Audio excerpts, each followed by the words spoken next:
여러분 안녕하십니까? CJB 아침 뉴스입니다. 지난주 국회를 세종시로 완전히 이전하겠다고 밝혔던 국민의힘 한동훈 총괄 선대위원장이 어제 충북과 세종, 대전 등 충청권을 훑으며 중원 공략에 나섰습니다. 국회를 세종시로 이전할 수 있도록 힘을 모아달라고 호소한 위원장은 지난 1일 윤석열 정부를 비판한 문재인 전 대통령을 향해서도 날을 세웠습니다. 조윤관 기자입니다. 국무회의를 세종청사에서 주재한 윤석열 대통령에 이어서 세종시를 찾은 한동훈 위원장. 국회의사당 모형을 국민의힘 후보들에게 전달하며 국회가 세종시로 완전히 이전하면 세종과 충청은 미국의 워싱턴 DC처럼 대한민국의 중심이 될 것이라고 주장했습니다. 또 70평생 이렇게 못하는 정부는 처음 본 것 같다고 말한 문재인 전 대통령에 대해서는 잊고 있었던 전 정부의 실정을 기억나게 해줬다고 날을 세웠습니다. 원전 생태계가 무너지고 원전 없는 나라로 돌아가고 싶으십니까? 전기값이 오르는 나라로 돌아가고 싶으십니까? 문재인 정부로 돌아가고 싶으세요? 조국혁신당 조국 대표를 겨냥해서도 웅동학원과 미공개 정보로 얻은 수익을 헌납하겠다던 약속을 아직도 지키지 않고 있다며 범죄 혐의가 있는 지도자가 권력을 잡아서는 안 된다고 공세를 폈습니다. 비리 드러나자 웅동학원 헌납하겠다고 했습니다. 받은 장학금이나 미공개 정보로 이용으로 통해서 얻은 수익 반환하겠다고 했습니다. 오후 늦게 청주로 자리를 옮긴 한 위원장은 유권자들을 향해 승리의 각오를 다졌습니다. 국민의힘과 정부는 지금도 국민의 눈치를 보며 반응하고 있고 또 앞으로도 국민을 섬기는 정치로 보답할 것이라고 강조했습니다. 우리 국민의힘은 바뀌었습니다. 앞으로도 그럴 겁니다. 여러분과 계속 소통하고 여러분의 눈치만 보는 정치를 할 겁니다. 한동훈 위원장은 오전 당진 아산을 시작으로 천안과 세종, 대전시 5개구, 청주, 진천 음성 혁신도시까지 종일 12개 지역을 돌며 충청을 반격의 교두보로 삼기 위한 강행군을 이어갔습니다. CJB 조윤광입니다. 반면에 더불어민주당은 충북 북부권을 돌며 지지세 구축에 나섰습니다. 보수 텃밭인 북부권에서도 민주당의 상승세가 뚜렷한 만큼 막판 뒤집기에 총력을 집중하겠다는 전략입니다. 이윤영 기자가 보도합니다.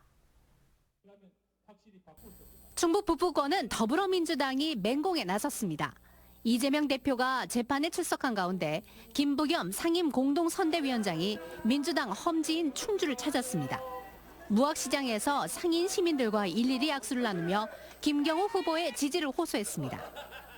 김경욱이라는 이 아까운 물건 이대로 죽이실 겁니까? 아닙니다. 충주를 살리기 위해서라도 김경욱이 필요하지 않습니까?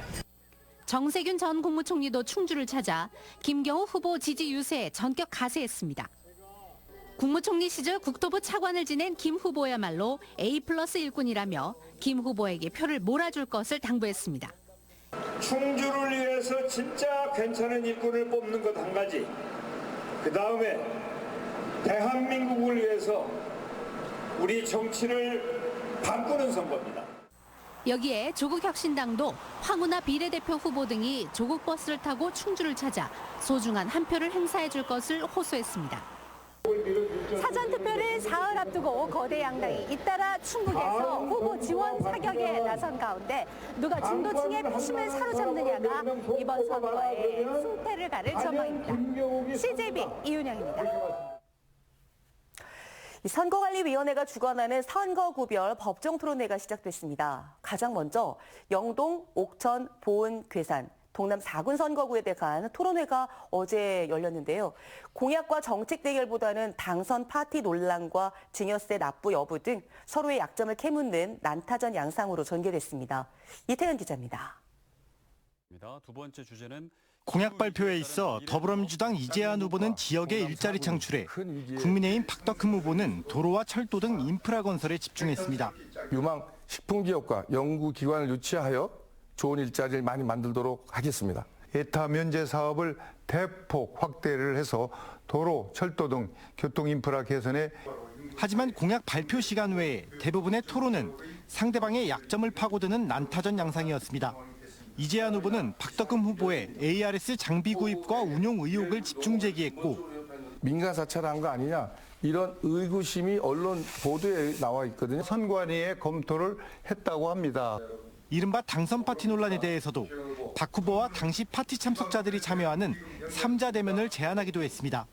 어떤 그분들과 함께 박 후보님과 저와 함께 공개된 토론을 통해서 반면 박덕흠 후보는 이 후보가 자신의 공약을 표절했을 가능성이 있다며 공격했고 공약을 걸었으면 이것이 어떤 지역으로 가는지는 알고 계셔야 되지 않겠습니까? 이재한 후보가 아내로부터 억대의 용돈을 받는 과정에서 증여세가 제대로 납부됐는지 여부에 대해서도 집중 공략했습니다. 그 세금이 어떻게 됐는지 그 부분만 좀 말씀해 주시기 바랍니다. 예, 그 부분은 제가 다시 나중에 확인하고 말씀을 드릴 거고요. 한편 두 후보는 대청호 주변의 규제 완화 등에 대해서는 같은 입장을 보인 반면 고향사랑 기부제의 효과 등에 대해서는 다른 시각을 보이기도 했습니다. CJB 이태현입니다. 충북 선관위는 각 기관 단체에 근로자들의 투표 시간을 보장해 줄 것을 요청했다고 밝혔습니다. 공직선거법은 근로자가 투표하기 위한 시간을 청구할 경우 고용주는 이를 보장해줘야 하고 만약 보장하지 않으면 1,000만 원 이하의 과태료가 부과된다고 밝혔습니다. 선관위는 이에 따라 사전투표 이틀과 본투표일에 모두 근무하는 경우 근로자는 고용주에게 투표에 필요한 시간을 청구할 수 있다고 밝혔습니다. 충북 참여자치 시민연대가 이번 총선이 진영 간 대결로 전락하고 있는 것이 우려스럽다며 유권자의 요구를 반영한 10대 정책 공약을 후보자들에게 제시했습니다. 1호 정책 공약은 청주에도 광화문 광장과 같은 도시의 상징으로서 문화, 정치의 중심적 교류 공간이 필요하다며 청주 철당간 일대 정비를 통한 중앙광장 조성을 제안했습니다. 또 역사와 문화를 더한 육거리 시장 프로젝트와 재난과 범죄로부터 안전한 청주 만들기를 각각 2호와 3호 공약으로 꼽았습니다. 청주 충북환경운동연합과 충북의 생명의 숲 등 도내 환경단체들은 기자회견을 열고 22대 총선 환경정책의제를 발표했습니다. 환경단체는 생태계 파괴가 우려되는 중부 내륙 연계발전 특별법 전부 개정 중단과 충청권 광역철도 청주 도심 통과 노선 변경을 요구했습니다. 또 환경영향평가법 개정과 탄소세 도입 등 7가지 환경의제의 총선 공약 반영을 요구했습니다. 유해동물로 지정된 야생 멧돼지나 고라니를 포획하면 포획 포상금이 지급됩니다. 하지만 지자체의 포획 확인 절차가 허술한 틈을 타 포획이 금지된 노루를 고라니로 둔갑시켜 신청한 사실이 적발됐습니다. 김세희 기자입니다. 옥천군의 한 폐기물 매립장에 멧돼지와 고라니로 보이는 폐사체들이 비닐에 쌓여 한데 모여 있습니다. 유해동물 구제단이 포획한 짐승들입니다. 하지만 자세히 보면 고라니와 달리 엉덩이 부분이 하얀 노루도 눈에 띕니다. 노루는 개체수 감소로 2018년부터 유해 야생동물에서 해제돼 포획이 금지된 동물 중 하나. 엽사들이 이 같은 사실을 모를 리 없지만 고라니의 경우 마리당 4만 원의 보상금이 지급되는 만큼 노루 사체를 고라니로 속여 보상금을 신청한 겁니다. 노루를 고라니로 둔갑시켜서 입고시켰다는 제보를 받고 단속 및 적발하게 된 케이스인데요. 총 3마리의 노루를 발견했습니다. 문제는 지자체의 포획 확인 절차에 구멍이 뚫려 있다는 점입니다. 일반적으로 포획 확인은 지자체 담당 직원이 육안으로 폐사체를 확인한 후 매립하는 방식으로 이뤄지는데 이번 사례의 경우 지자체 확인을 무사히 통과했고 야생동물 단체에게 적발됐습니다. 이렇게 사체 확인이 허술하면 보상금을 받기 위한 무분별한 포획이 만연해질 수 있다는 문제점이 있습니다. 지금 5년 이상 엽사들 있잖아요. 그런 분들이 노루를 모른다는 거는 그건 말이 안 되는 거죠. 육안으로도 아는데 확인 절차가 미비했다고 봐야죠. 옥천군도 이번 사례와 관련해 사체 검사가 꼼꼼하지 못했다는 점을 인정했습니다. 충북에서 포획된 유해 야생동물은 해마다 증가 추세인데 지난해에는 3만 3천 마리에 달했습니다. 일반 야생동물이 유해 야생동물로 둔갑되는 일이 없도록 보다 철저한 관리 감독이 필요해 보입니다. CJB 김세희입니다. 청주 우암 어린이회관에서 상당 상성으로 올라가는 등산로는 시민들이 즐겨 찾는 곳입니다. 그런데 사실 이 등산로의 일부는 사유지인데요. 최근 청주시가 개발 신청이 들어온 것을 불허하면서 등산로를 폐쇄할 것 같은 우려가 커진 상태였습니다. 급기야 청주시가 이 땅을 직접 매입하기로 했습니다. 홍우표 기자입니다. 청주시 명암동의 4,600여 제곱미터의 임야입니다. 이곳은 사유지지만 개발 행위가 불가능한 유원지로 묶여 있었는데 지난 2020년 7월 규제가 풀렸습니다. 이른바 장기 미집행 도시계획 시설로 분류되면서 자동 해제된 것입니다. 이후 청주시는 난개발을 최소화하기 위해 지구단위 계획을 세웠습니다. 4층 이하 건물 높이와 건폐율 등만 지키면 전원주택 등이 들어올 수 있는 길이 열린 것입니다. 우려는 현실이 됐습니다. 최근 이곳에 대지 개발을 하겠다는 신청이 들어온 것입니다. 청주시는 이 땅이 시민들이 즐겨 찾는 등산로가 자리 잡고 있고 주택 등이 들어서면 주위환경과 어울리지도 않는다는 이유로 대지 조성 사업계획 승인을 불허했습니다. 문제는 이에 대한 반발로 토지 소유주가 철책 등을 설치해 등산로 출입을 막아도 이를 제지할 마땅한 방법이 없다는 데 있습니다. 결국 이례적으로 청주시는 이 땅에 대한 신속한 매입을 결정했습니다. 바로 인근에 어린이회관이 있고 또 어린이 국민체육센터가 설치가 되기 때문에 그와 연계해서 시민을 위한 그런 공간으로 개발할 계획입니다. 적정 매입 가격이 얼마냐를 놓고 진통이 예상되지만 청주시의 매입 의지는 확고합니다. 의회의 동의도 무난히 진행될 것으로 예상됩니다. 공유재산 계획 변경이라든지 도시계획 절차도 거쳐야 되기 때문에 그런 관련 행정 절차를 거쳐서 매입을 하도록 하겠습니다. 장기 미집행 도시계획 시설은 공원, 녹지, 도로, 문화시설 등 종류도 다양합니다. 현재 청주시에만 680곳이나 되는데 이번 사례를 계기로 직접 매입이나 활용 방안을 재검토해 볼 필요가 있습니다. CJB 홍우표입니다.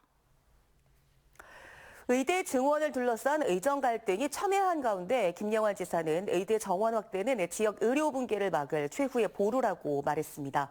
김 지사는 충북 지역 의대 정원을 89명에서 300명으로 늘려도 인구가 비슷한 강원 432명, 전북 350명, 대전 400명, 광주 350명과 비교해 많지 않다고 강조했습니다.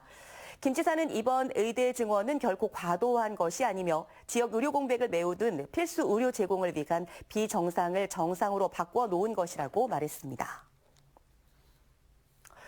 시민사회단체도 충북에 배정된 의대 정원 관철을 주장했습니다. 충북 지역 공공의료 확충을 위한 민관정 공동위원회에 참여한 시민사회단체는 어제 충북대병원 앞에서 기자회견을 열고 오랜 노력 끝에 충북에 배정받은 의대 정원을 대다수 충북도민이 이해할 수 없는 이유로 무산 또는 축소되는 경우 그 책임 소재를 가려 응분의 책임을 묻겠다고 밝혔습니다. 그러면서 충청북도와 충북대병원을 비롯한 지역 의료계, 시민사회가 협의체를 구성해 충북 배정의 의대 정원 확대한 수용을 위한 방안을 함께 마련하자고 제안했습니다. 충청북도 교육청은 학교 복합시설 교육부 공모 사업에 진천의 옥동초등학교 거점형 늘봄센터 건립 사업이 선정됐다고 밝혔습니다. 이에 따라 옥동초등학교에는 복합도서관과 늘봄교실을 포함하는 복합시설이 학교 부지에 건립되고 공모 선정에 따라 총 사업비 80억 원 가운데 교육부로부터 28억 원을 지원받게 됐습니다. 제천시가 국내 대표 식품기업인 샘표식품 주식회사와 공장 신설 투자 협약을 체결했습니다. 샘표식품은 제2산업단지 내에 4만 5천 제곱미터 규모의 공장을 내년에 착공해 2028년 준공할 계획입니다. 국내 네 번째 제조 공장인 제천 공장이 건립되면 150여 명의 신규 고용 창출이 기대되고 있습니다. CJB 아침 종합 뉴스를 모두 마치겠습니다. 고맙습니다.